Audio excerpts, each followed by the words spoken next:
The private dining room was tense. A notorious boss was auditioning 3 perfect women to be a stepmother for his 6-year-old daughter. Champagne poured. Gold cutlery chimed. Then the little girl broke free from her guard. She ran past the red carpet, past the candidates, and buried her face in my flour-dusted apron. The room went dead silent. Her father turned, his eyes meeting mine. He was a man no one said no to. Chicago is 2 cities, the one I serve and the one I sleep in. The one I serve is all glass towers and restaurants like Cento, where the wine costs more than my rent. The one I sleep in is down by the river, where the fog smells like damp concrete and the shadows hold their breath. I am Rowan Hale. I am 26 years old. I used to be a nursing student, full of stupid hope, but hope does not pay for chemotherapy. My mother is gone, and her medical debt stayed behind, a final, suffocating inheritance. Now I work double shifts at Cento. I am a waitress, a prep cook. Whatever they need, I am good with my hands, good at staying invisible. Tonight, invisibility was not an option. The air in the restaurant was thick. Marco, the owner, had been vibrating with anxiety all day. He kept wiping his forehead, checking the reservation book, and yelling at the kitchen staff. The entire private wing, Section 4, was booked for 1 party, a party of 5. Matteo Lucero. You did not have to read the society pages to know his name, but you did have to read the shipping manifests. He was 38 years old. He owned Lucero Logistics. He owned the ports, the trucks, the warehouses. He was legitimate, mostly. The rumors said the mostly was the part that made him powerful. He was a widower, and he was bringing his daughter. I saw them arrive through the service door slit, a procession of black SUVs, sleek and silent as sharks. Matteo Lucero emerged first. He wore a suit that probably cost $10,000, but he wore it like armor. He was tall, dark-haired, and moved with an economy of motion that wasted nothing. He was followed by 3 women. They were, in a word, perfect. One was blonde, dripping in diamonds. One was dark-haired, carrying a briefcase, her gaze sharp. The third was elegant, smiling warmly. They were the candidates. Last, a guard lifted out the child, Isla Lucero. She was 6 years old. She was a ghost in a blue velvet dress. Her hair was dark, like her father's. She clutched a worn, stuffed fox, an animal with a missing ear and 1 button eye. She looked impossibly small against the backdrop of armed men and polished marble. The setup was obscene, a blind date, a corporate merger for the position of wife and mother. I felt a twist of disgust, but I smothered it. Disgust does not pay the interest on the loans. My job tonight was simple. Serve Section 4. Keep my head down. Do not speak unless spoken to. Do not make eye contact. For the first hour, I was a ghost. I poured champagne. Golden bubbles for the golden women. I cleared appetizer plates. I moved around the heavier, silent guards posted at the walls. The conversation was strained. The women directed their charm at Matteo, their polite inquiries at Isla. Isla said nothing. She just stared at her plate. She held the fox in her lap under the table. When a siren wailed in the distant city, the little girl flinched. It was a full body jolt, sharp and painful. I recognized it. It was the sound of panic, the sound of loss, the sound of ambulances arriving too late. Her father placed a heavy hand on her shoulder, but he did not look at her. He was assessing the woman with the briefcase. I returned with the main course. My apron was damp. I knew I had a small smudge of flour on my cheek from prepping dough in the kitchen. I was balancing 3 plates on my arm, the heat seeping into my skin. Isla was watching the candidates. The blonde woman leaned in, smiling brightly. "You are just adorable," the woman said, her voice high and tinkling. "We should go shopping for ponies." Isla pushed her chair back. It happened so fast. She did not scream. She just moved. She slipped from her chair like water. A guard, a man built like a refrigerator, lunged for her. He was too slow. She ran. She ran past the blonde woman. She ran past the sharp lawyer. She ran past the elegant socialite. She ran across the antique Persian rug, a small blue blur. And she slammed into my legs. I stumbled, the plates rattling. I caught my balance, but I could not move.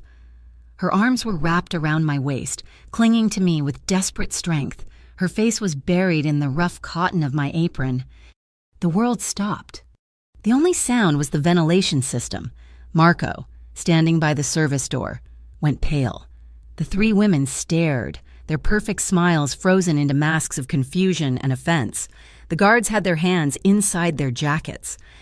I heard a tiny, muffled sound, a sob. Then she spoke. Her voice was thin, but it cut through the silence like a knife. "I want her." I stood there, a human shield made of cheap fabric. I could feel Matteo Lucero's eyes on me. I did not dare look up. I could feel the heat of his anger, his confusion. He stood slowly. I heard the scrape of his chair on the wood floor. He was a man no one said no to. He was a man who controlled the docks, the unions, the trucks. He was a man who was rumored to make problems disappear. And his daughter, his silent, broken child, was clinging to a waitress. He walked toward us. Each step was heavy, measured. He stopped just feet away. I still looked down, at the top of Isla's dark head. "Isla," he commanded. His voice was deep, rough. "Come here." The little girl just trembled and held me tighter. He looked at me then. His eyes were not just cold, they were assessing, calculating, dangerous. He was weighing options. He was deciding if I was a nuisance or a threat. But as he looked at me, something in his expression cracked. He saw, I do not know what he saw. Not a threat, not an opportunist, just a 26-year-old woman in an apron, holding a tray. He saw my stillness. I had to do something. I could not just stand there.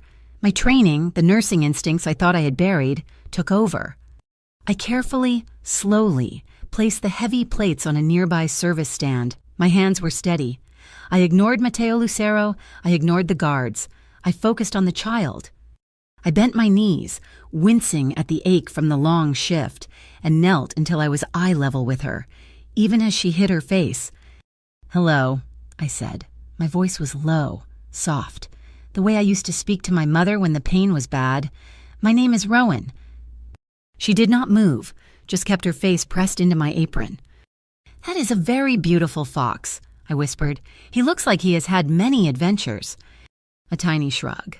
I tried again, thinking of the kitchen. "I was just in the kitchen.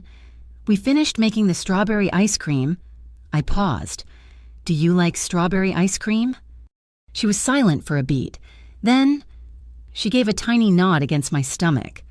She finally pulled back, just enough to look at me. Her eyes were huge, dark, and red from crying. She whispered, the sound so faint I almost missed it. "Mommy made panna cotta." Behind me, I heard Matteo Lucero take a sharp breath. It was a sound of pure shock. He spoke to his guard, his voice rough. She spoke. The guard, the mountain, just nodded. He looked stunned. "Yes, sir." I looked at Isla's face. This was the first time she had spoken to a stranger in months. Maybe a year. The tension in the room shifted. The anger was gone, replaced by a stunned, heavy quiet. The three women looked completely lost. This was not on their agenda. The core conflict was suddenly clear. The Lucero family, his organization, they needed a proper alliance, a marriage that brought money, power, or peace. They needed one of the women in the silk dresses.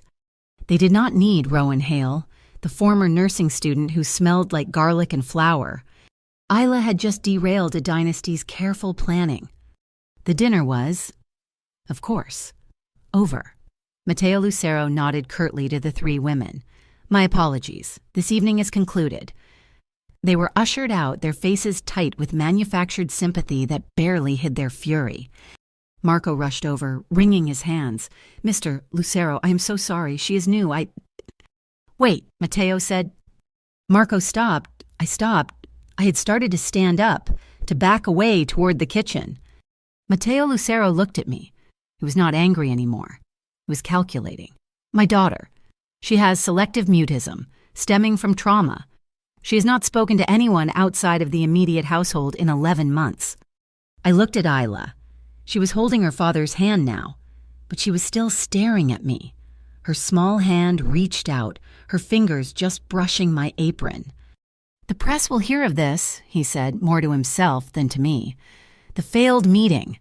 He was thinking aloud. "This is not clean." He needed to control the story. He needed a bridge.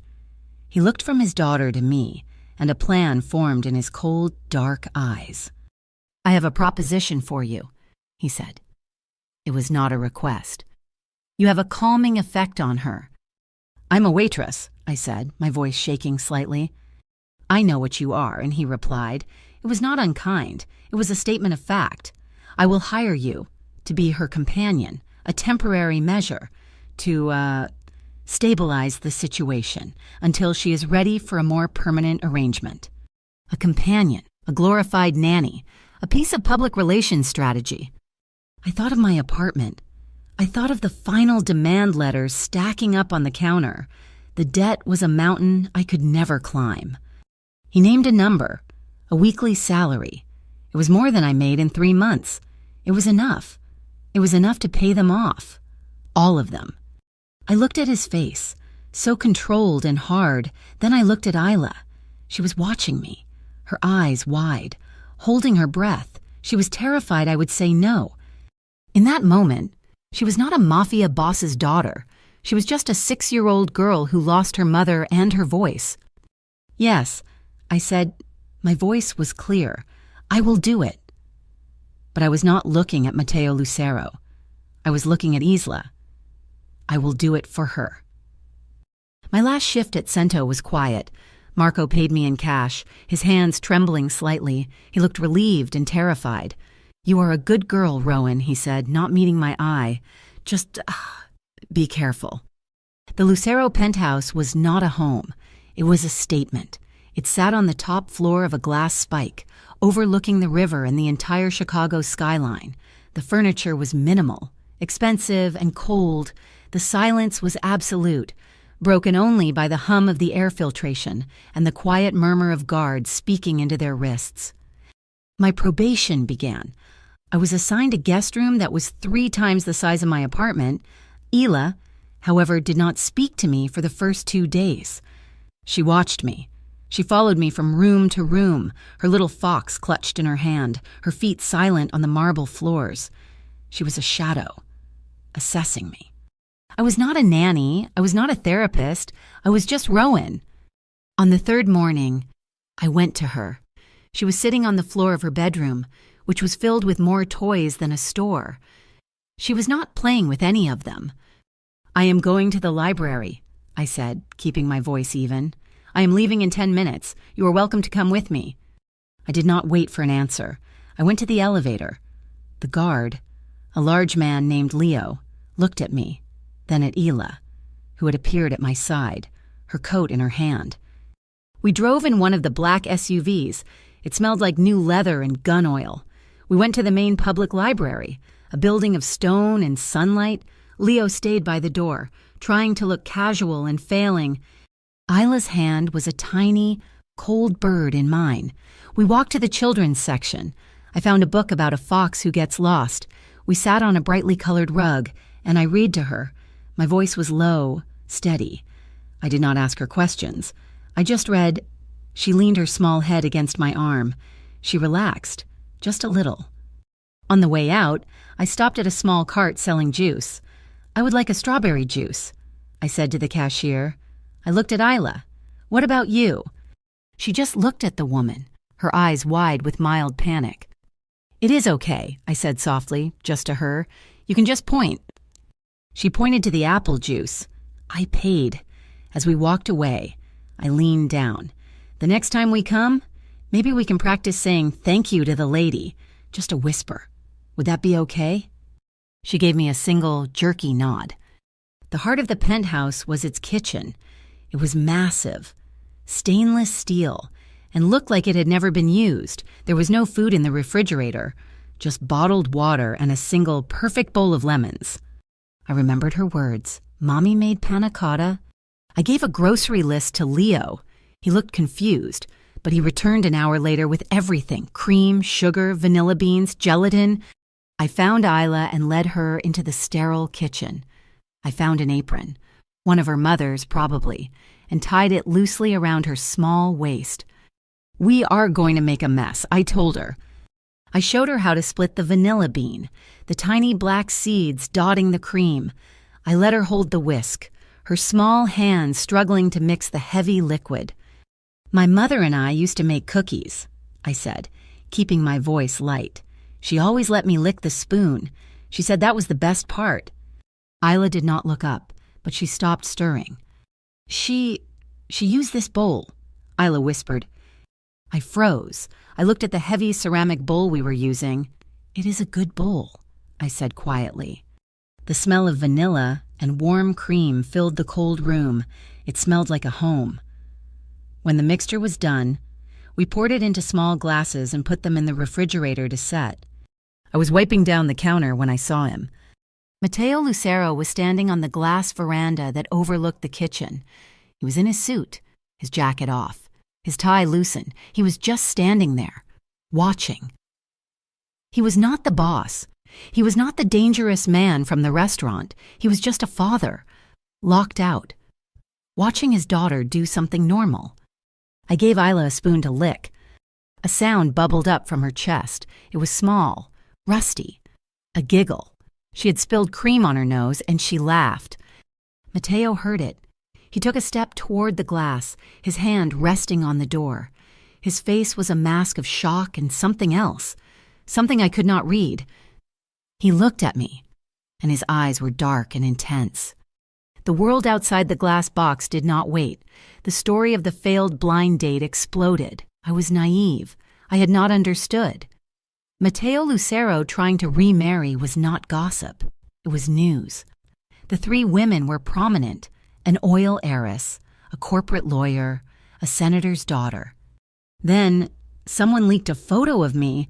It was blurry, taken from across the street, showing me getting into the SUV with Isla. The headlines were brutal. "Waitress vs. Heiresses Lucero's shocking new choice." My past was dug up. The medical debt, the fact I dropped out of nursing school. The articles painted me as a gold digger, a schemer who had trapped a grieving child. I got a call from Marco when he was hysterical. "Rowan, my restaurant, they are picketing the socialites. They say I am a part of this scandal. They are canceling reservations. I am ruined." I felt the blood drain from my face. I was not just a complication. I was a wrecking ball. I found Matteo in his office, a room that was just screens and maps of the harbor. "I have to go," I said, my voice shaking. "I am destroying Marco's life. I am making things worse for you." He did not look up. "Sit." I stood. "I will not." He finally turned, his eyes cold. "The leak was not an accident. This is Dominic Moretti. The Moretti Group. He is a rival. He does not use guns. He uses data, public relations, and urban development contracts. He wants my shipping lanes. He is trying to make me look unstable, to panic my shareholders, to make the city commission doubt me." "What does this have to in relation to me?" I asked. "You are an unknown variable. He's using you. The Waitress is a good story. It makes me look impulsive, weak." He paused.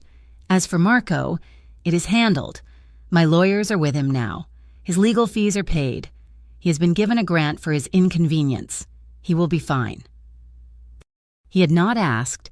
He had just fixed it. He had bought my old boss's silence. "You cannot just buy people," I whispered. "I can," he said simply. "I just did."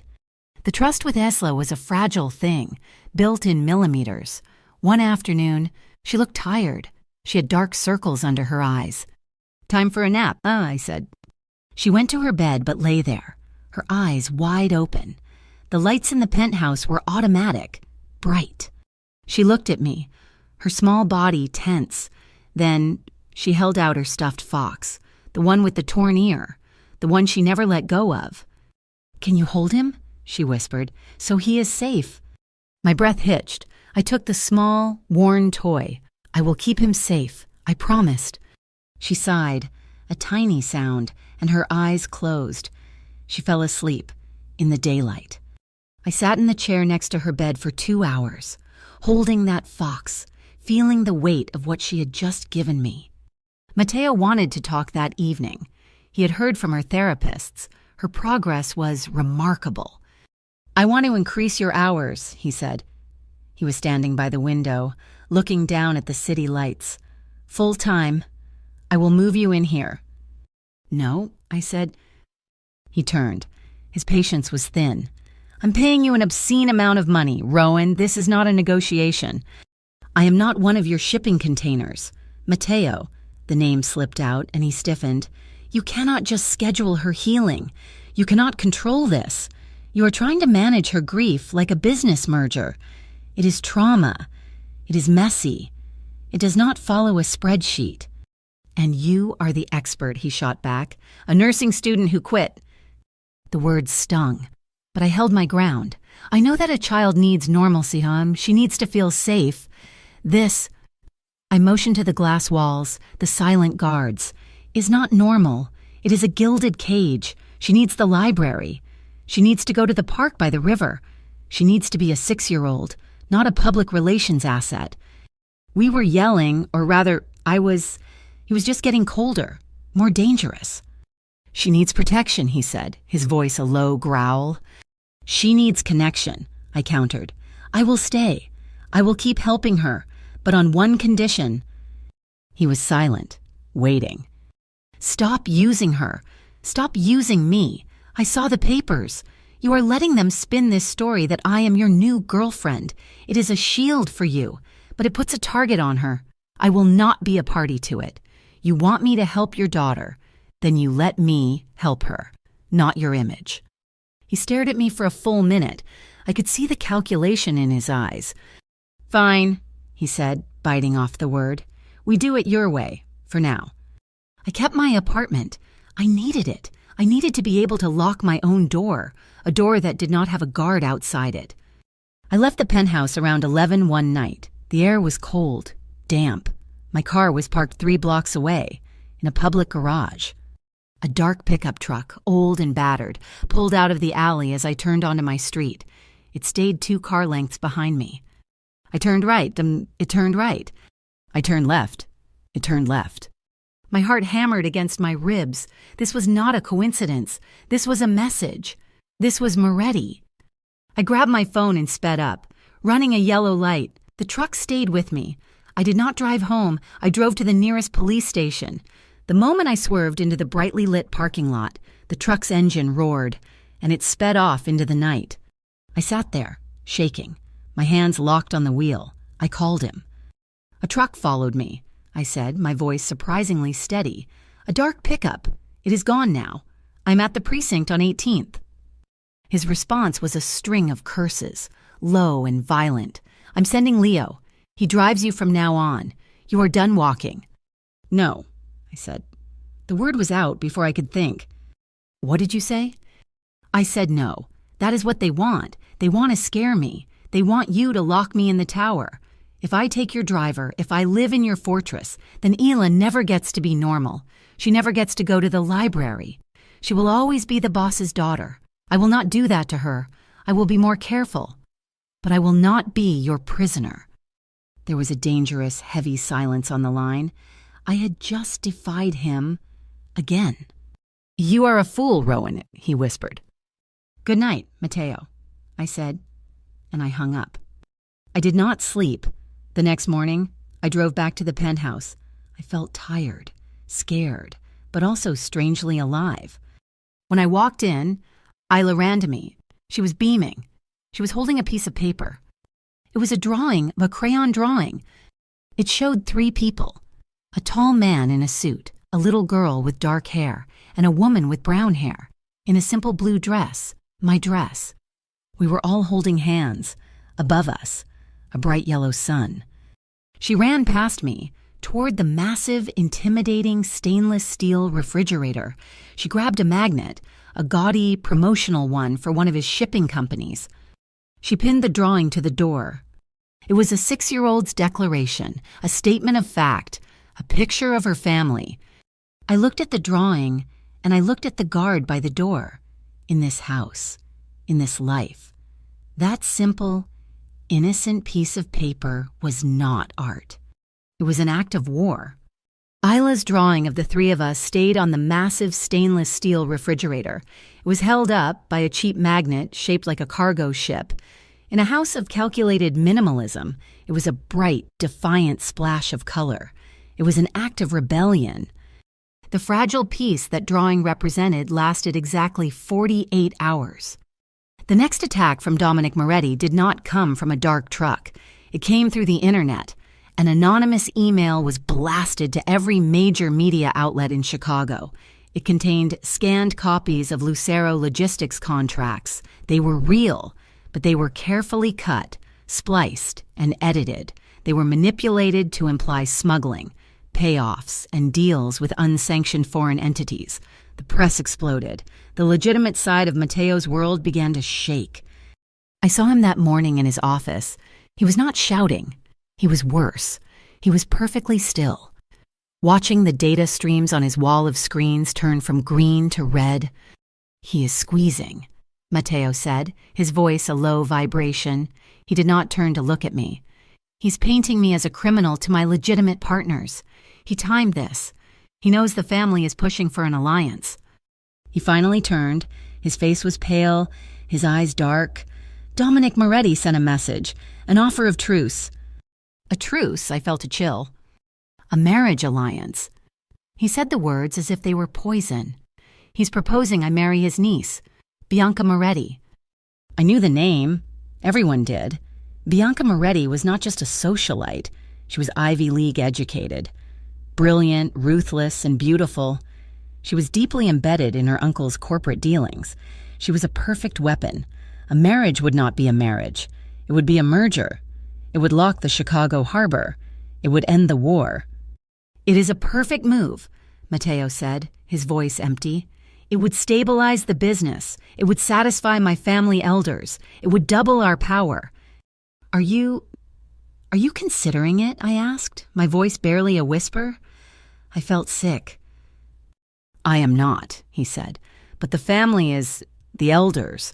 They see it as the only logical path. They have arranged a dinner tonight for me to meet her." Isla, who had been sitting in the corner of his office drawing, went still. She had heard. Children always hear. Later, when the housekeeper, a stern woman named Mrs. Petrov Yigiakou, tried to put Ila into a new, stiff velvet dress for the dinner, the screaming began. It was not a tantrum. It was a raw, primal sound of terror. I ran to her room. Isla had kicked off the dress and was hiding under her massive bed, clutching her fox. "I do not want her!" she shrieked, her voice cracking. "I do not want a new mommy. I want Rowan." Mrs. Petrov looked at me, her face tight with disapproval. "Mr. Lucero is waiting. The family is arriving." Mateo appeared in the doorway. He looked like a man being torn in two. His face was tight with exhaustion and pressure. "Rowan," he said, his voice flat. "She will not come down. The family is waiting. Bianca Moretti is downstairs." "Then I am not going," I said, my heart pounding against my ribs. "I will stay here with her." "No." His eyes were hard, the calculating boss back in place. "You will get her ready. You will put her in the dress, and you will both come down. You are her companion, so accompany her." It was a command. He was not asking me to help. He was ordering me into the lion's den. He was using me as a shield, or perhaps as a sacrifice. I crawled under the bed. Isla was sobbing, her small body shaking. "Hey," I whispered. "It is just dinner. It is not a decision. It is just food. I will be right next to you. I will not leave your side. I promise." It took 20 minutes, but I got her into the dress. I held her hand as we walked down the marble staircase toward the sound of polite, cold voices. The main dining room was terrifying. It was dominated by a dark mahogany table that could seat 30. It was filled with old men in dark suits and older women in severe, expensive dresses. They all looked like judges. They all looked at me with open disdain. And there, seated at Mateo's right, was Bianca Moretti. She was perfect. Her hair was dark and sleek. Her dress was a deep red that radiated confidence.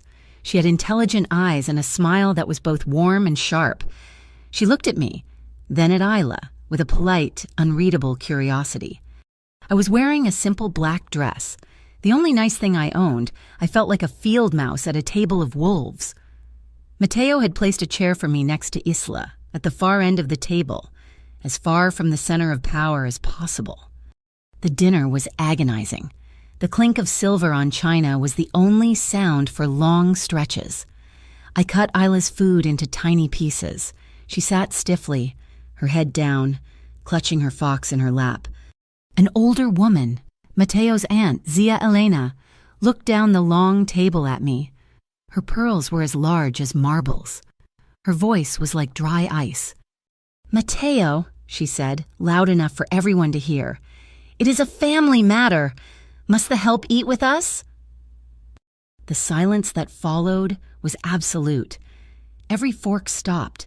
I froze, the blood rushing to my face. I could feel Bianca Moretti's eyes on me. I was the help, the waitress, the girl with flour on her apron. I was nothing. Before I could even breathe, Mateo's voice cut through the room. It was not loud, it was cold, it was lethal. "Zia Elena, Rowan is a guest in my home. She's here at my invitation, as my daughter's most trusted friend." He paused, his eyes pinning the old woman to her chair.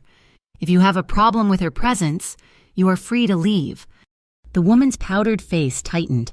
She looked away, her lips a thin white line.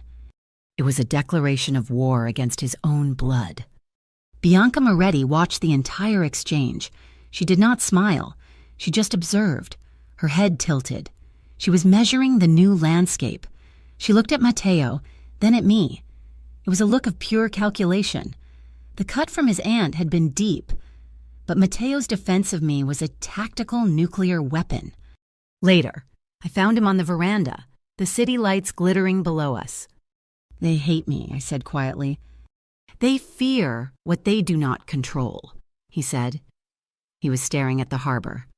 "Moretti is pushing. Bianca is smart. She is offering stability. The family sees her as the answer. The press is painting me as unstable. I need a countermove."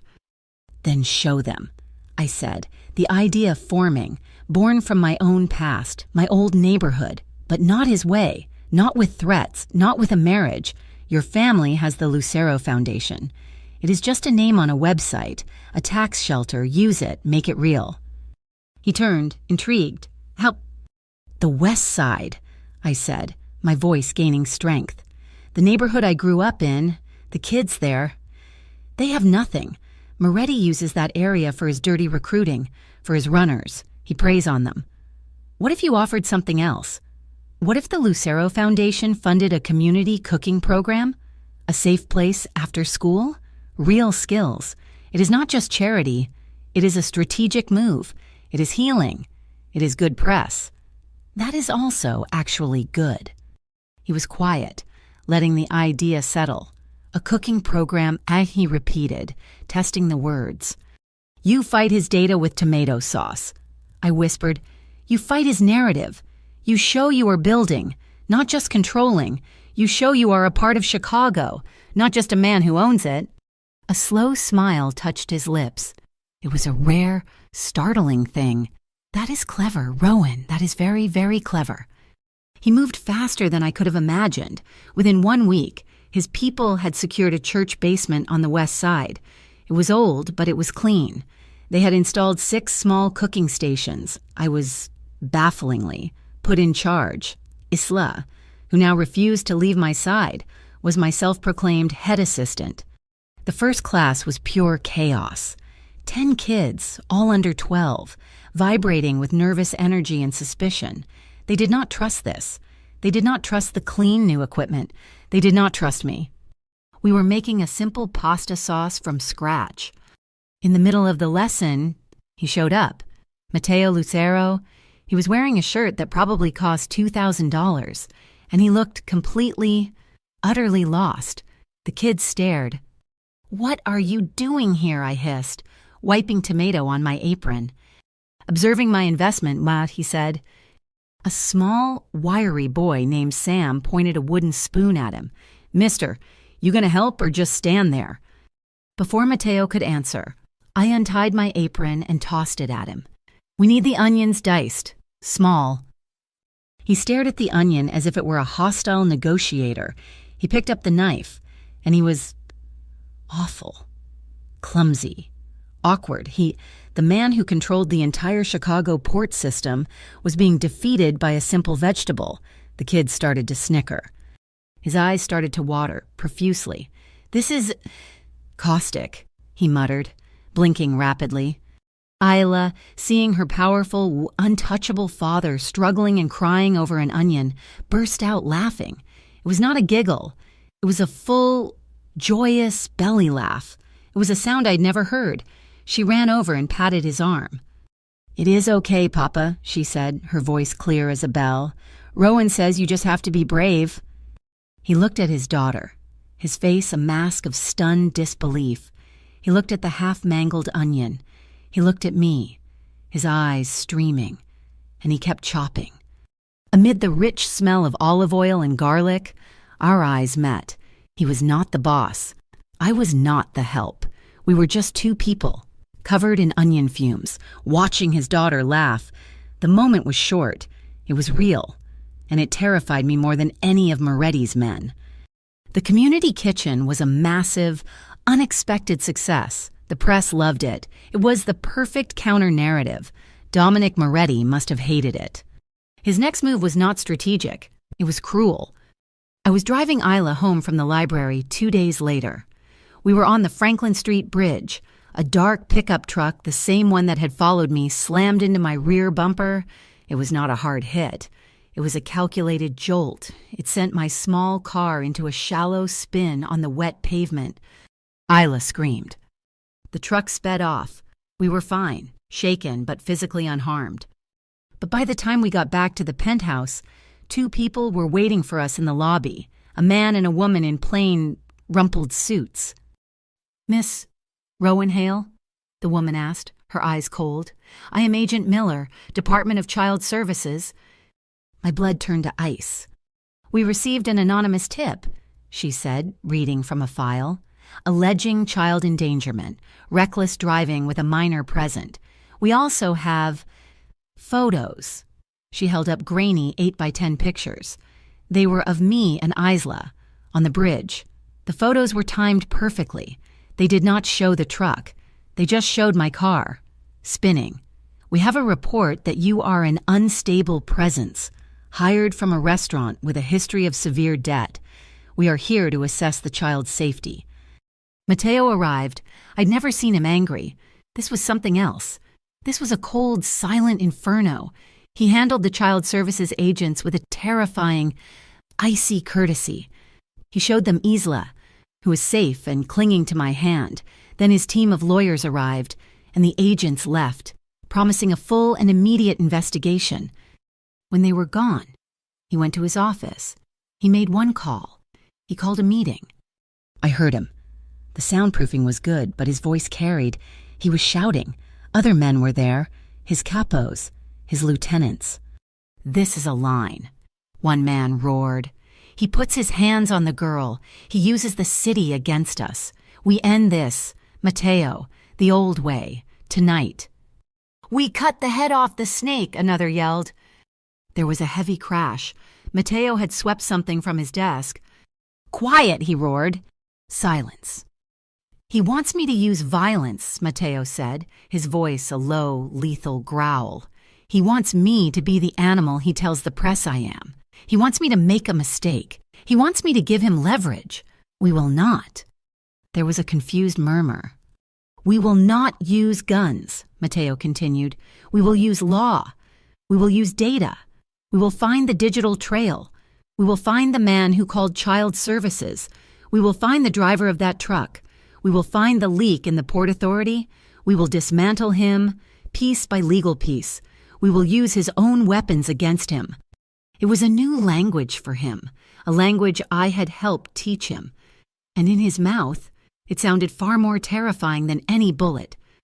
He found me later. I was in the community kitchen. It was late. almost midnight.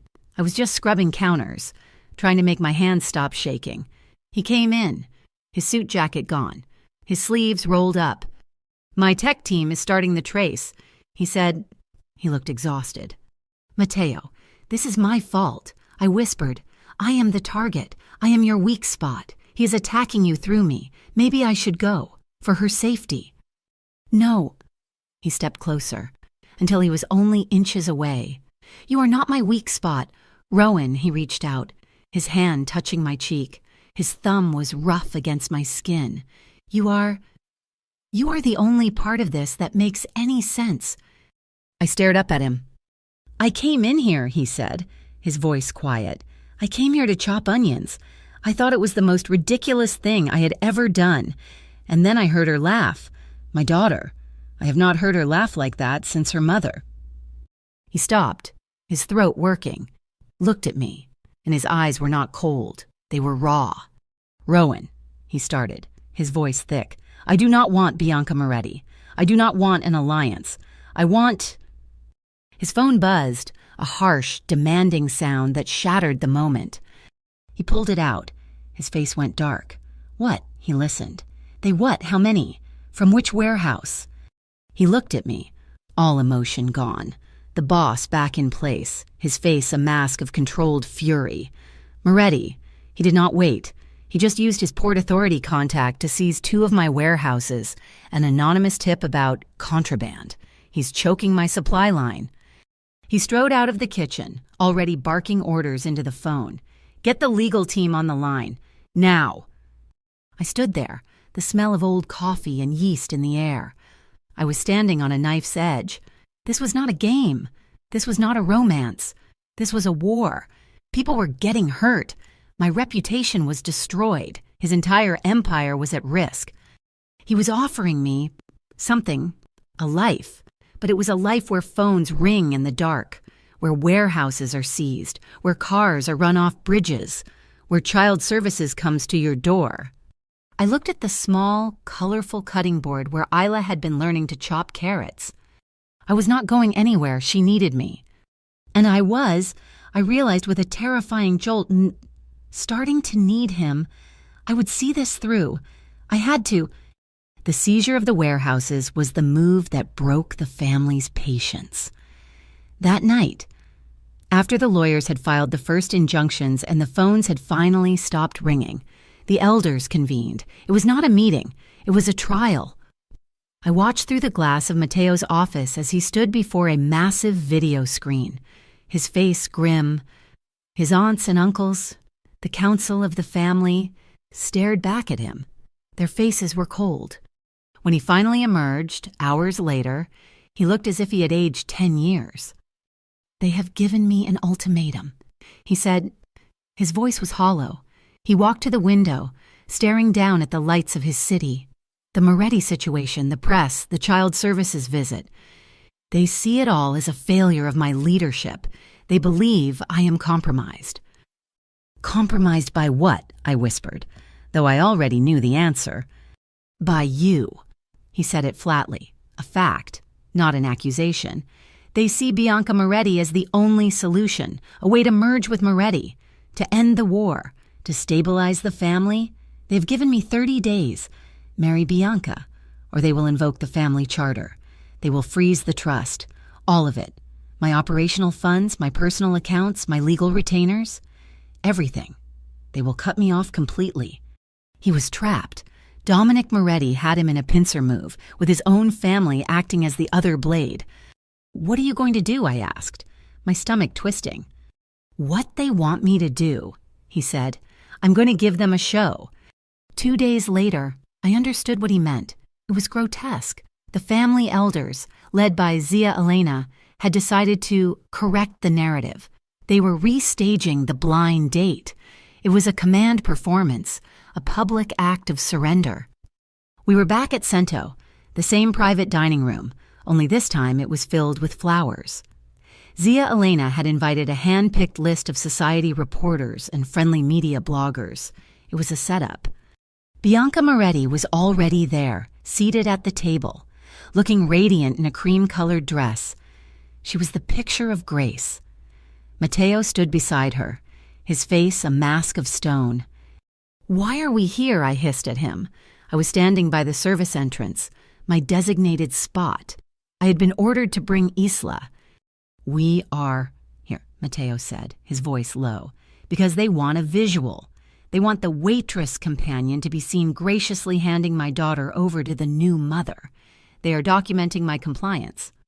Isla was trembling, her hand locked in mine. She was wearing the same blue velvet dress from the first night, a cruel piece of stagecraft. "I do not like it," she whispered, hiding her face against my leg. "The lady with the pearls is watching me." Zia Elena. She was holding court, smiling at the reporters. "Mr. Lucero has simply been taking time to make a considered choice for his daughter's future," she was saying. "He is a man who values family above all." "Bring the child," the old woman commanded, gesturing to me. I felt sick. I looked at Mateo, a silent, desperate appeal. He would not meet my eyes. He was trapped, and he was dragging us into the cage with him. "It is okay," I whispered to Isla, forcing a smile. "We just have to sit for 5 minutes. I will be right here. I will not leave you." I walked her to the table, her small feet dragging on the rug. I sat her in the chair beside Mateo. Bianca Moretti leaned in. She was smooth, her voice warm. "Hello, Isla. It is so nice to see you again." She pushed a beautifully wrapped box across the table. "I heard you like animals, so I found something very special for you." Isla just stared at it. She looked at Bianca, then at her father. He was looking at his water glass, his jaw so tight I thought it might break. Then her eyes found mine. Across the room, I saw the panic rise in her, the sense of absolute betrayal. "No," Isla said. Her voice was small. Zia Elena's smile tightened. "What is that, dear?" "No." Isla shoved the gift. It clattered to the floor. "No." She scrambled from her chair. "Isla," Mateo yelled, reaching for her, but she was gone. She ran, just as she had done the first time. She ran past the reporters, past her glowering great-aunt, past her father's chair. She ran straight to me, slammed into my waist, and locked her arms around me. She buried her face in my simple black dress, and she howled. It was not a cry. It was a scream of raw, primal grief and terror. "I want her! I want Rowan!" she shrieked, her voice echoing in the stunned silence. "I do not want her! I do not want anybody else! I want Rowan!" The room was dead. The only sound was my heart pounding and Isla's ragged sobs. The cameras were rolling, capturing every second of this disaster. Bianca Moretti looked stunned, her perfect composure finally cracking. Zia Elena's face turned a deep, mottled red. She stood, pointing a trembling, jeweled finger directly at me. This is an outrage, she spat. "You did this. You have poisoned this child. This is what happens when you let the help into the house. Get her out of here. Get that waitress out." A guard by the door took a step toward me. "Stop." Mateo's voice was not loud, but it cut through the room like a razor. He had stood up. He did not look at me. He did not look at Isla. He walked, step by measured step, until he was standing directly in front of his aunt. He was so close. She had to crane her neck to look up at him. "Do not," he said, his voice a lethal whisper that everyone could hear. "Ever speak about her that way again." The old woman's mouth fell open. He had never, in his life, spoken to her like that. He had just drawn a line in the sand, in front of the press, against his own blood. He turned to the stunned reporters. I knew I had to say something. This was my fault. I was the one who had brought this chaos into their lives. I held Isla's shaking body tighter. "I am not a prize," I said. My voice was shaking, but it was clear. The reporters turned to me. "I am not a choice in an alliance. I am not anything. I am the person that Isla feels safe with. That is all this is. That is all that matters." I looked at Mateo, my eyes pleading. "Please, stop this. Do not do this to her." Mateo looked at me. The stone mask was gone. His face was raw, exposed. He looked at his daughter, crying in my arms. He looked at his aunt, who was watching him with undisguised fury. He looked at Bianca Moretti. She met his gaze, and in a moment of extraordinary grace, she gave him a tiny, almost imperceptible nod. It was permission. It was an abdication. He turned back to the reporters. The trap was broken. He was no longer a man being coerced. He was the boss. "My daughter's safety is not political," he announced, his voice ringing with absolute authority. "Her healing is not a negotiation." He looked directly at Zia Elena. "My family, I will respect her choice." He nodded to his head of security. "This event is over. Thank you for coming." To his personal guards, he said, "Escort everyone out, now." It was done. He had detonated the ultimatum. He had chosen his daughter. He had chosen me. He had, in all likelihood, just thrown away his entire fortune. In the ensuing chaos, guards ushered the reporters and the apoplectic family members out. We were in the small, dim service hallway by the elevators. It was just the three of us, suspended in the aftermath. Isla was still attached to me, her sobs quieting into hiccups. I started, my voice thick. You know what you just did. Do you not?" "Yes," he said, his voice hoarse. He looked undone. He looked terrified. He looked free. He looked at me, his eyes dark and frantic, like a man drowning. And then he moved. He put one hand on the wall beside my head, bracing himself. His other hand went to my waist, pulling me toward him.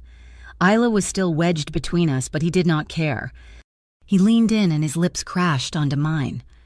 It was not gentle. It was not romantic.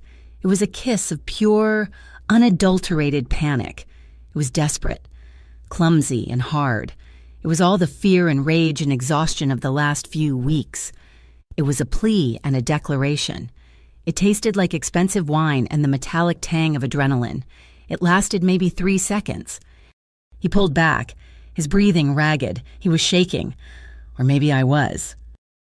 "Papa," Isla whispered, her small voice full of confusion. The elevator doors pinged open. Leo, his guard, stood inside, his face a perfect mask of professional indifference. "Let's go home," Matteo said, his voice rough. We stepped into the elevator. The doors closed, sealing the three of us inside, a broken, terrified, and completely changed family. Isla fell asleep in the car, her small body finally succumbing to the emotional exhaustion. I carried her to her bed, and she did not let go of my hand, even in sleep. I sat there for an hour, just watching her breathe. When I finally came out, Matteo was standing by the wall of glass, his phone buzzing violently on the coffee table. He was ignoring it. "They will be calling," I said. "The council, your aunt." "Let them call," Wing, he said. They will cut you off. Matteo, they will freeze everything." "Yes, they will ruin you." "They will try," he said softly. Just then, his head of security, Leo, burst in from the private elevator. His face was grim. "Boss, you need to see this. Now." Leo turned on the massive screen. It was not the family calling. It was the news. Dominic Moretti had not waited a single day. He had struck that night, using the chaos of the failed press conference as cover.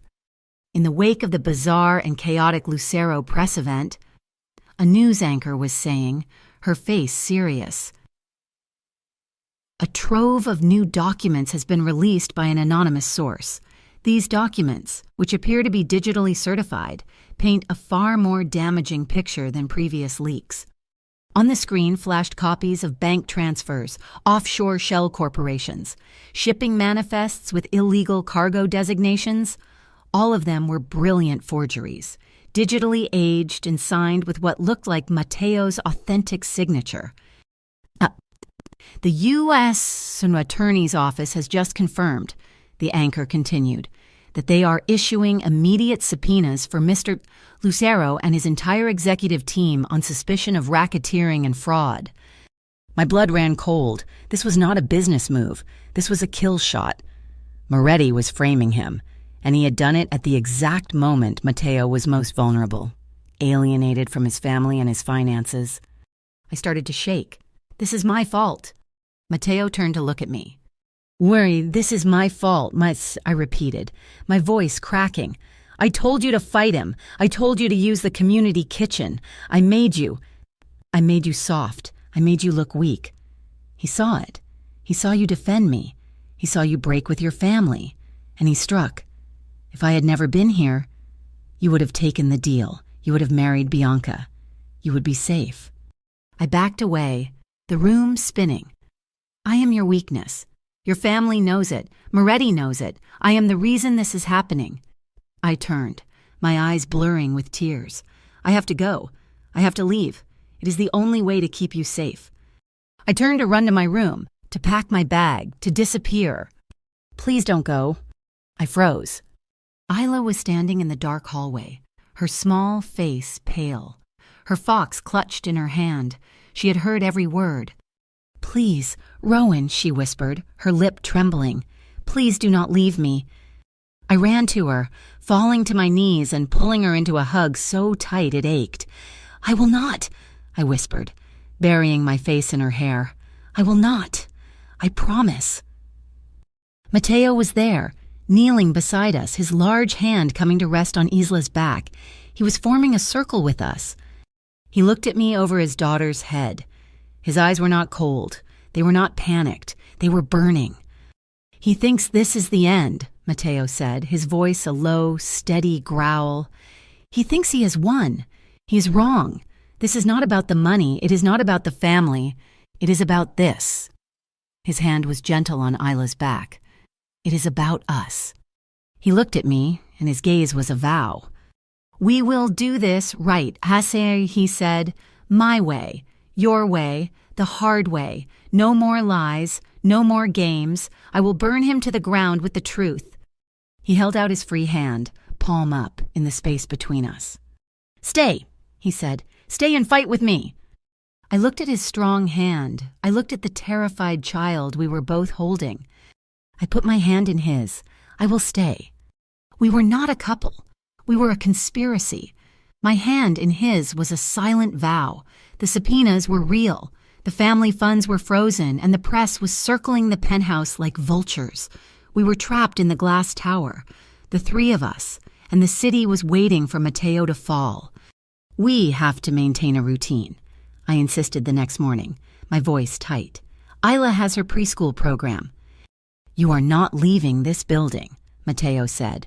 He was in his office, which was no longer a CEO's office. It was a war room. Yes, I am, I said, my newfound steel surprising me. Moretti wins if we hide. He wins if he scares her. I will take Leo. I will take 2 guards. But she is going to school. We are not prisoners. He looked at me, a flicker of pride in his exhausted eyes. Fine, but you are wired. Leo will have a live feed. My team will be watching every second. The trip there was tense, a silent procession of 2 black SUVs, but nothing happened. We dropped Isla off. The teachers looked at me, their eyes full of pity and fear. I ignored them. It was on the way back that they struck. I was in the lead SUV with Leo driving. The second car, carrying 2 other guards, was behind us. We were crossing the Randolph Street Bridge. The black pickup truck came out of nowhere, barreling up a do-not-enter ramp. It was not the same truck as before. This one was new, heavy-duty and reinforced. It slammed into the passenger side of our vehicle, the sound a percussive explosion of metal and glass. Our SUV, heavy as it was, screeched, slamming into the concrete median. Leo fought the wheel. Get down, he roared at me. The truck reversed, its tires smoking, and rammed us again, harder. It was trying to push us, to flip us, over the low median and into the oncoming lanes. We are pinned, Leo yelled into his wrist mic. The second SUV was blocked by traffic. I see it, Matteo's voice crackled back, not in my ear, but from the car's comms system. He was watching. He was seeing everything. The truck pulled back, lining up for a third, high-speed impact. "Leo," Mateo's voice was ice. "Turn into the truck on my mark. Hit the accelerator. Mark." Leo did it. He yanked the wheel to the right and slammed the gas. We collided with the truck. A glancing, grinding blow that sent us spinning into the center of the bridge. The truck was disabled. Its front axle snapped. 2 men jumped out and started running. But Mateo was already ahead of them. They are on foot, heading north on Wacker. I have them. "Boss, I am clear," the second car's driver yelled. "Permission to pursue." "Negative," Mateo commanded. "You stay with Rowan. Get her secure. No one fires a shot. I repeat, no one." I could hear him on another channel, not talking to his guards, but to someone else. They are 2 blocks north of the Opera House. Both males, dark clothing. Yes, I am routing their signal now. He was not using his men. He was using the city. The 2 men ran, but they were trapped in a maze. As they approached an intersection, the traffic lights all turned red, creating an instant gridlock of angry cars. They turned down an alley, and a city sanitation truck, one of his, suddenly stalled, blocking the exit. "I have them," Mateo said, his voice cold. He was watching them on a municipal traffic camera. "They are trapped between Lake and Randolph. I am sending the police." He had not fired a single bullet. He had not broken a single law. He had used his logistics network, his control of the city's infrastructure, to catch them like rats in a trap. He had neutralized the threat with a laptop.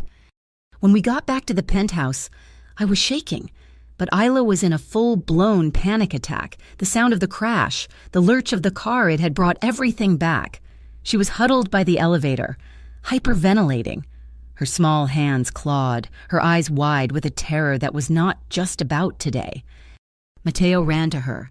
Isla, you are safe. Papa is here. Stop it. Breathe." He was trying to command the panic away, to control it, and his frantic energy was only making her worse.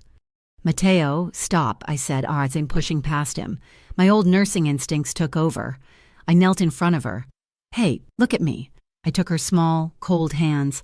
"Look at my eyes. Isla, you are safe, but you are scared, and that is okay.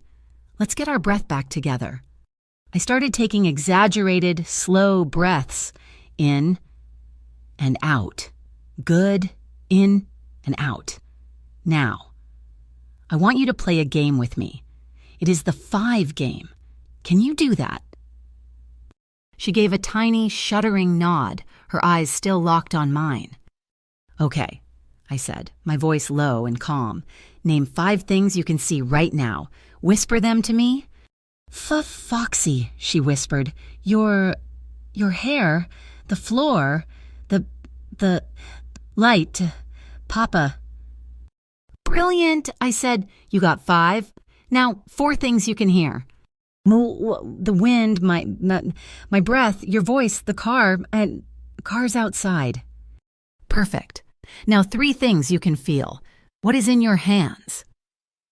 "Foxy," she said, her grip tightening. "The carpet, my dress." "Good. 2 things you can smell." She took a shaky breath. You smell like cookies." I was wearing vanilla lotion. "One more," I said. "1 thing you can taste." My tears," she whispered. "That is okay," I said. I wiped her cheek with my thumb. "You did it. Look, your breath is back." She was calm. The terror had receded. She leaned forward and just rested her head against my shoulder. I looked up. Mateo was standing there, his face a mask of stunned awe. He had just seen me use a power he could not buy. He had seen me heal what he could only contain. "That," he said, his voice thick. "That was... How did you do that?" "It is called grounding," I said, stroking Isla's hair. "It is just a technique to pull you out of the panic and back into the room." He nodded, not speaking, just watching me. The war room was different now. The men he had captured were in police custody, and they were talking. They were hired guns. Paid by a shell corporation, the trail was getting warmer. Mateo was no longer surrounded by his old capos. He was flanked by a new team, a sharp woman named Alana. who was a civil rights attorney with a background in corporate fraud, and a young man named Ben, a digital forensics specialist who looked like he lived on coffee and code. "Here it is," Ben said, pointing to the massive screen. He had the forged documents up. Moretti is smart. He used layered encryption, shell servers, but he got arrogant. The metadata on the forged bank transfer, the big one, is flawed. He typed, and a string of code appeared. The digital signature was created at 10:32 p.m. on Tuesday, but the server log from the Cayman Islands bank he spoofed shows the file was received at 10:31 p.m. He uploaded it a full minute before he technically created it. It is a digital impossibility. It is the fingerprint. He rushed. "And the call to child services," Alana said, her voice crisp. "We got the tower log. It came from a burner phone. But that burner phone was turned on for exactly 5 minutes. And in that time, it made one other call, just before dialing child services.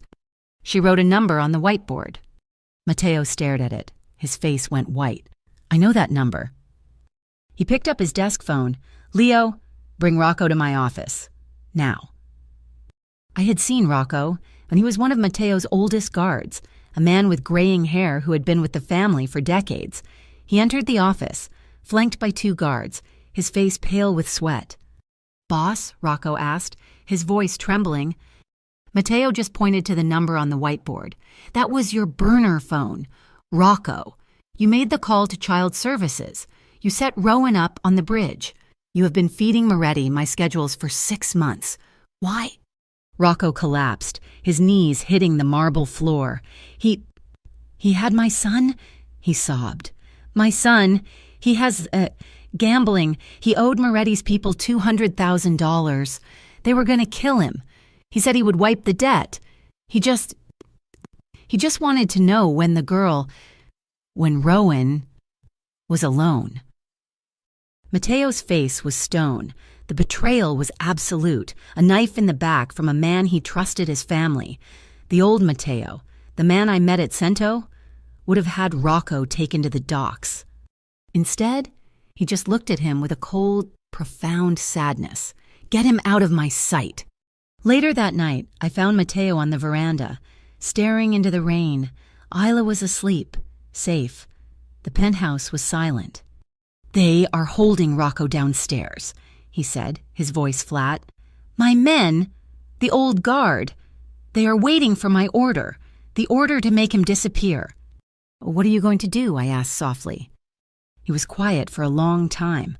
When Elena died, I was in the ambulance with her. She was already gone, but they were still working on her. He turned to look at me, his eyes hollow. It was a blizzard. The city was frozen. The ambulance got lost, twice. They were only 10 minutes away, but the snow... They were late. They were 10 minutes too late. I stepped closer, my heart aching for him. "I swore," he whispered, "that I would never be helpless again, that I would control everything, the weather, the streets, the time. I built this entire empire. All of it. Just to fight a snowstorm, just to get those 10 minutes back." I reached out and put my hand on his chest, over his heart. "Mateo, you cannot control the snow. You can only control what you do. Control is not care. What you did today, catching those men without firing a shot, what you did for Isla, bringing her back from the panic, that is care." He looked at me, his gaze raw. "You see that? Do you not? You see the man I am trying to be?" The next day, I was at the community kitchen. It was the only place that felt sane.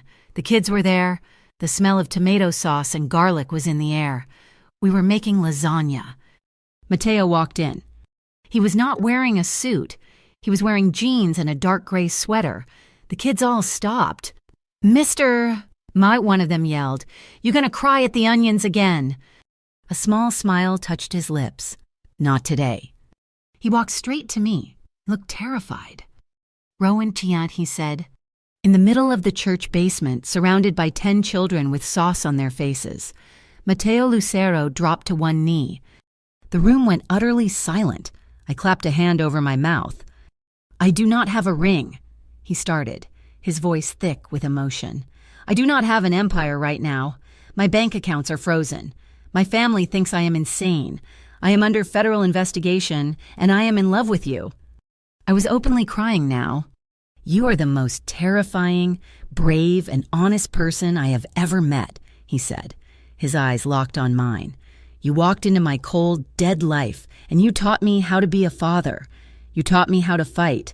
You are not my weakness, Rowan. You are my strength. My entire life. I have been building things that break. I want to build something that lasts. With you, with Isla." He reached into his pocket and pulled out a small box. It was not a huge diamond. It was a simple, elegant platinum band. "I bought this a week ago. I was just waiting for the courage to give it to you." "Mateo," I whispered. "Marry me. Rowan Hale. Help me build a real home." The children were holding their breath. I looked at this impossible, broken, magnificent man. "Yes," I whispered, "but on one condition." He waited, his eyes hopeful. "We do this right, Banti," I said, my voice firm. "We choose the hard, honest way. No more shadows, no more old ways. We give Isla a name she can be proud of. We win this with the truth." He stood up, a slow smile spreading across his face. "The hard way," he agreed.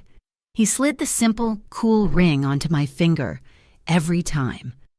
"Then yes," I said, laughing through my tears, 1,000 times, yes. The kids erupted in cheers. He acted fast. The engagement was a catalyst.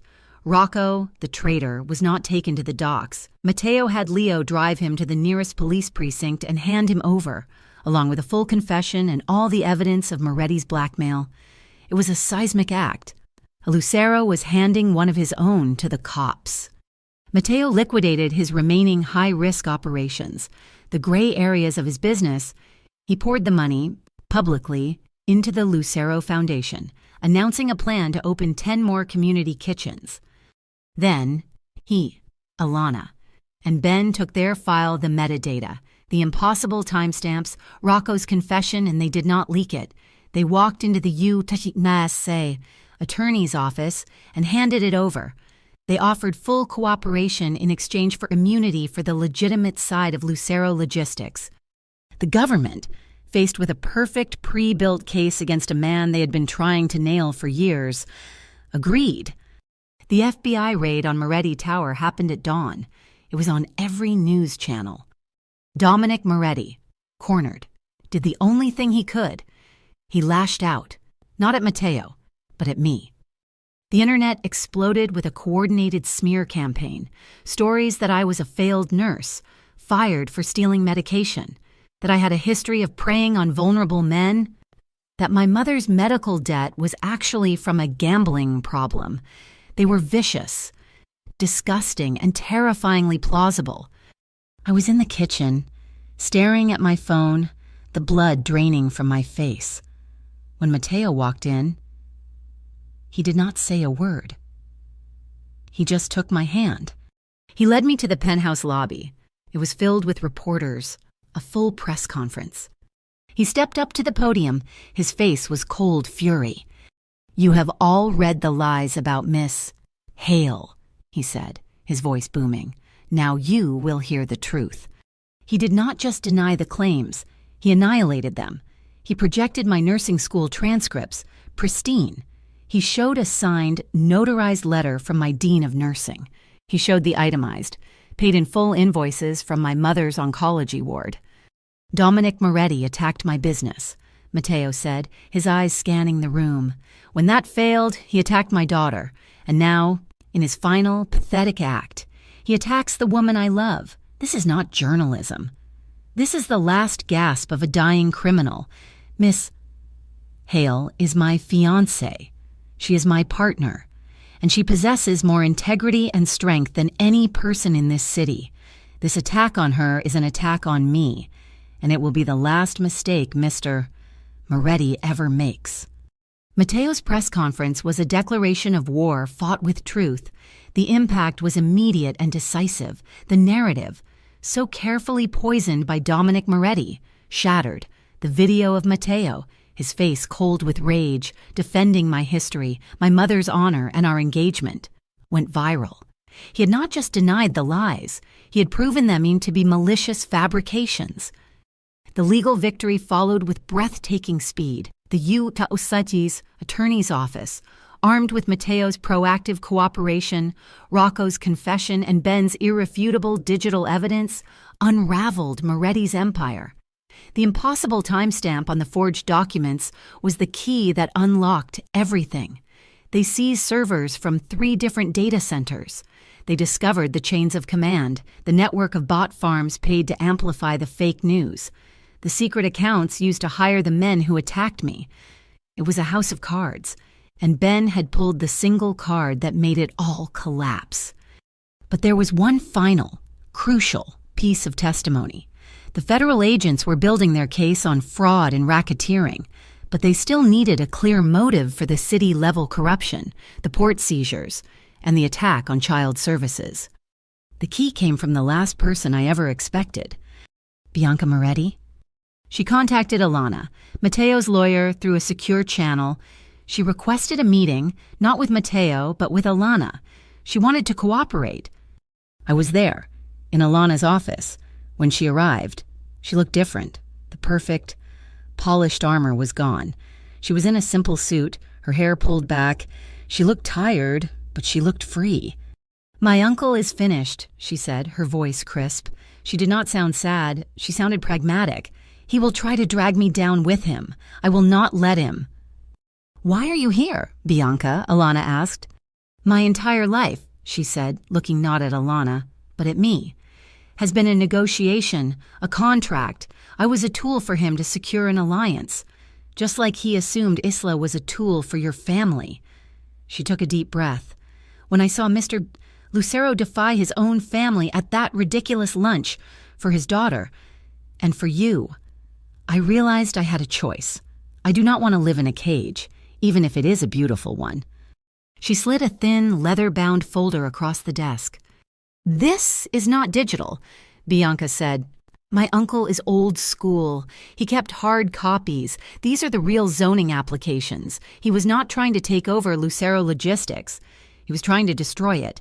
He has been bribing city officials for 6 months to have the entire port district rezoned for high-rise residential. He wanted to bankrupt Matteo, seize the land in the auction, and build condominiums. It was the final piece, the motive, the evidence of systematic corruption that went far beyond forged bank transfers. It was the kill shot. With the case against Moretti now public and ironclad, the smaller pieces of my life began to click back into place. We received a formal, scheduled visit from Agent Miller of the Department of Child Services. She came to the penthouse, but this time she was alone, and she was not holding a file. She looked deeply uncomfortable. "Miss Hale, Mr. Lucero," she said, standing stiffly in the entryway, "I am here to inform you that our case is officially closed." I let out a breath I did not realize I had been holding for weeks. "We have received a formal reprimand from the state's attorney," she continued, her cheeks coloring. "The anonymous tip that triggered our investigation has been traced, as you know, to a source now under federal indictment for racketeering. It was a malicious and fraudulent claim." She looked at me. "Our department. We apologize. We were used. Your file is sealed and expunged." "Thank you, Agent Miller," Matteo said, his voice polite but cold. "And, Miss Hale," she added, turning to leave, "your grounding technique. The 5, 4, 3, 2, 1, we have incorporated it into our new training manuals for non-verbal trauma cases. You were right. She is thriving." Isla's recovery was the most profound victory. The fear that had kept her a prisoner in her own home was receding. She still had bad days, still flinched at loud noises, but the silence was gone. The community kitchen was having its first graduation day. We were giving certificates to the first group of children who had completed the 8-week program. The basement was crowded with parents, steam rising from a huge pot of pasta. I gave a small speech, thanking the kids for their hard work. Mateo was in the back, leaning against the wall, a quiet, proud observer. "Does anyone want to share what they learned?" I asked. A few kids shyly raised their hands, talking about learning to hold a knife or not burning the garlic. Then Illa, who was standing next to me in her own small apron, stepped forward. My heart stopped. She looked out at the crowd of strangers, her small face serious. She found her father in the back, and he gave her a small nod. "My name is Isla Lucero," she said, her voice clear and strong. It did not waver. "I learned how to crack an egg with one hand, mostly, and I learned about vanilla." The room was silent, listening to this small 6-year-old girl. "I learned," she said, her eyes finding mine, "that panna cotta tastes like home. It used to taste like my first mommy. It was a sad taste." She took a breath. "But now it tastes like Rowan. It tastes happy." I covered my mouth, tears streaming down my face, in the back of the room. Mateo turned and pressed his forehead against the wall, his shoulders shaking. The Lucero family elders summoned Mateo for a final meeting. This time, he did not go alone. I walked in beside him, my hand in his, the simple platinum band on my finger. The mood was not celebratory. It was funereal. Zia Elena sat at the head of the table. She looked at me. The open hostility was gone, replaced by a cold, practical assessment. "The banks have unfrozen the accounts," one of his uncles said, breaking the silence. "The federal investigation is focused entirely on Moretti. The Lucero name is clear." "You saved the assets," Zia Elena said. "It was not a compliment. It was a statement of fact. You did it. Without starting a war, you used their rules." She looked at me, at my simple dress, at my hand in his. "The girl, this alliance, it is unorthodox, but it is practical. The family accepts the arrangement." It was the closest I would ever get to an apology. It was an acknowledgement. I was not the help. I was the person who had helped save their legacy. We did not want a big wedding, a grand cathedral ceremony, a ballroom filled with the people who had just tried to tear us apart. Felt like a performance. We got married in the small, patchy yard behind the community kitchen. It was a Saturday, just after dusk. We hung strings of yellow lights from the old oak tree. The air smelled like cut grass and the garlic bread the kids were baking inside for the reception. Our guests were the children from the program, their families. Alana, Ben, and Leo. That was it. I wore a simple white dress I had bought at a department store. Mateo wore his best blue suit, but no tie. Ila was my maid of honor. She wore a yellow dress and held a small bunch of daisies. A city judge, a friend of Alana's, performed the ceremony in the middle of Mateo's vows. A small boy yelled, "Tag, you are it," and a group of children ran shrieking past us. Mateo just laughed, grabbed my hands, and said, Mateo, take you, Rowan, in chaos and in quiet." "Rowan," I said, my voice thick with tears. "Take you, Mateo, in wealth and, well, you are not poor anymore. But in all of it, the hard way." "The hard way," he repeated. When the judge pronounced us married, he did not just kiss me. He pulled me into a hug that lifted me off the ground, a hug of pure, unadulterated relief. Isla ran to us, her face beaming. She was holding her stuffed fox, the one with the torn ear, her constant companion. She held him out to me. "Sweetie," I asked, kneeling down. "He is yours now," she said, her voice firm. "For keeps. You have to keep him safe now." She was giving me her armor. She was telling me she did not need it anymore. I took the small, worn toy. "I will protect him with my life," I whispered. I looked up at Mateo. He was staring at his daughter, his hand over his mouth. He was crying. Not the few tears I'd seen before, but a deep, profound, silent weeping. The tears of a man who had finally put down his weapons. We rebuilt. Mateo did not just restart his business. He transformed it. Lucero Logistics signed a new, public transparency charter with the city. He invited oversight. He launched the Lucero Foundation's first major project, the West Side Technical Scholarship. It was a full fund for any graduate of our community kitchen programs to attend trade school or get a logistics certification. He was building his new workforce from the ground up, with honesty. We received a postcard. It had a picture of the Golden Gate Bridge. It was from Bianca Moretti. She had not gone to the East Coast. She had gone west. She had taken a job as a senior compliance officer for a tech firm. The note on the back was simple. My uncle built a cage. You built a door. Thank you. It was her way of saying goodbye, and her way of saying she was sorry. 1 year later. We did not move out of the penthouse. We learned how to make it a home. The cold marble floors were now covered in bright, mismatched rugs. The sterile, empty walls were a gallery of Isla's artwork, a chaotic, colorful explosion of crayon and paint.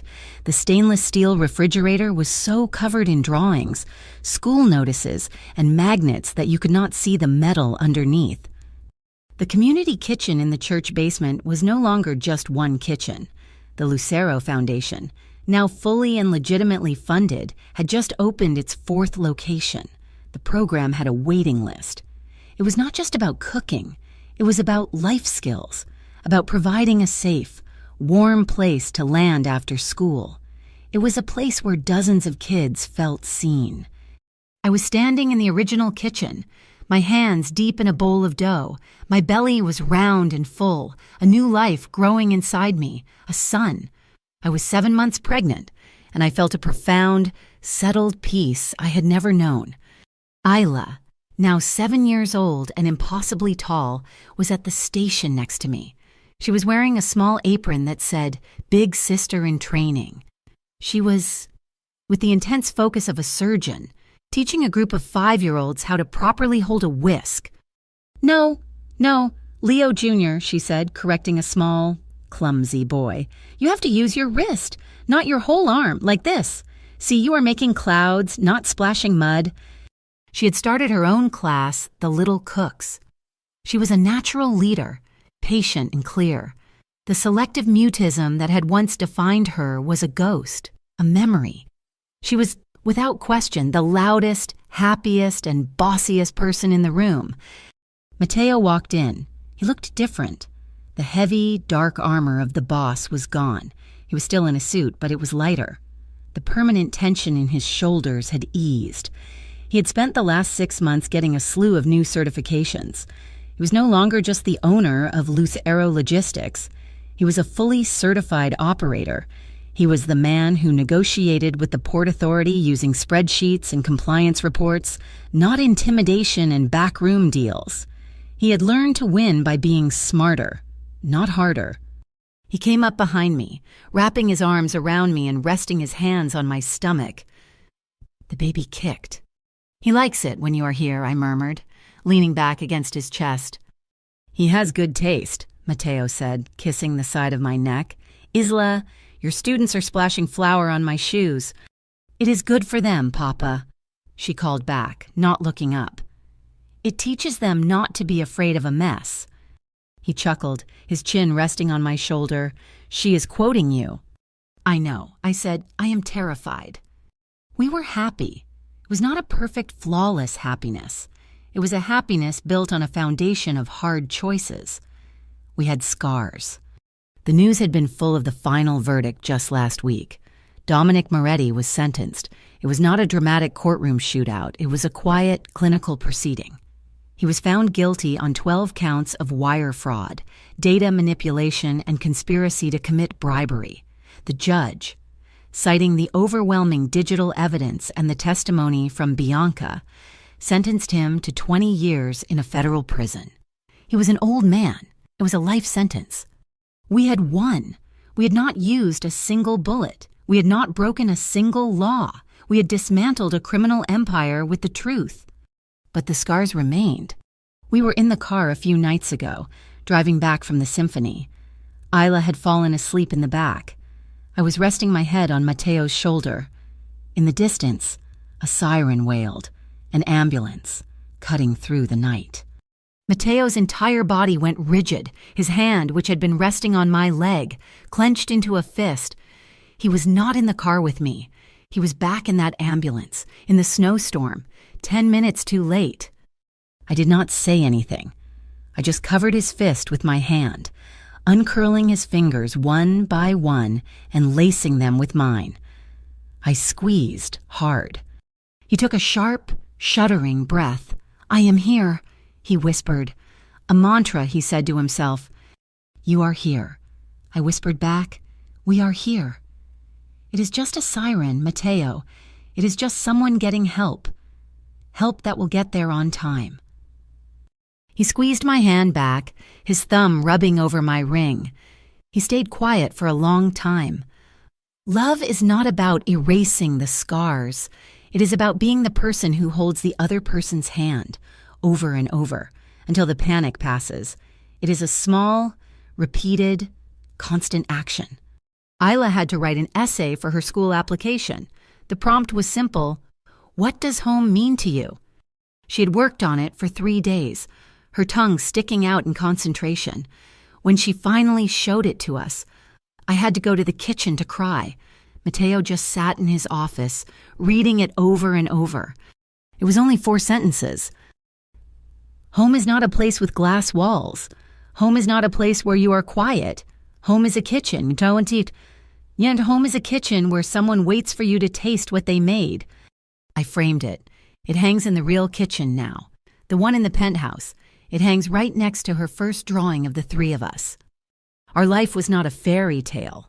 The world was still the world, the old forces that Mateo had belonged to, the ones that operated in shadow and blood, had not just disappeared because he had changed. They were still there. They were watching. Mateo had gotten a text message last night. It was from an unknown, encrypted number. He showed it to me. It just said, "You chose light. That's harder. They will be watching." We did not know who they were. Was it a threat? A warning from an old ally? It did not matter. "Let them watch," I said, putting my arms around his waist. "We are not hiding." "No," he said, pulling me close. "We are not." We had a new code. We had a new family. We had a community. We were not afraid of the dark anymore, because we were building a place with so much light. Tonight was Friday. Friday was family night at the community kitchen. It was an open-door dinner for all the students, their parents, and anyone in the neighborhood who was hungry. The long wooden tables in the church basement were groaning with food: lasagna, salads, garlic bread, and 24 panna cottas, all made by Isla's little cooks. The room was loud, chaotic, and filled with laughter. I was at the head of the table, sitting between Isla and Mateo. He was in a deep, nerdy discussion with Ben, our data guy, about new logistics software. Isla was explaining to a very short 5-year-old why tomatoes are, in fact, a fruit. I looked down the long table. I saw Alana, our lawyer, laughing with some of the mothers from the neighborhood. I saw Leo, our stoic guard, being challenged to an arm wrestle by a 10-year-old. This was our new family. This was our new empire. It was not built on fear or control. It was built on panna cotta. It was built on second chances. Mateo must have felt me watching him. He stopped his conversation, turning to look at me. He did not say anything. He just smiled. A real, unguarded smile that still, after all this time, made my heart skip. He reached across the table and took my hand. He brought my hand to his lips and kissed my knuckles. He had found his 10 minutes. We had all found our time. The obsessions, the ghosts, the trauma, they were all still there. But they were quiet. They were drowned out by the clatter of forks, the smell of tomato sauce, and the sound of his daughter's bright, beautiful laughter.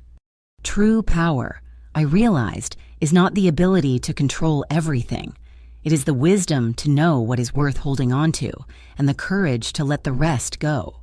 It is the ability to not use power when you could. Fairy tales and cities are built one honest choice at a time. Thank you so much for listening to this story. I am so curious. Where in the world are you listening from? Please let me know in the comments so we can all connect and share our thoughts. If you enjoyed this, please subscribe to my channel, Mafia Boss Stories, and give this video a like. It really helps. And please support the story by hitting that hype button so more people can get a chance to hear it.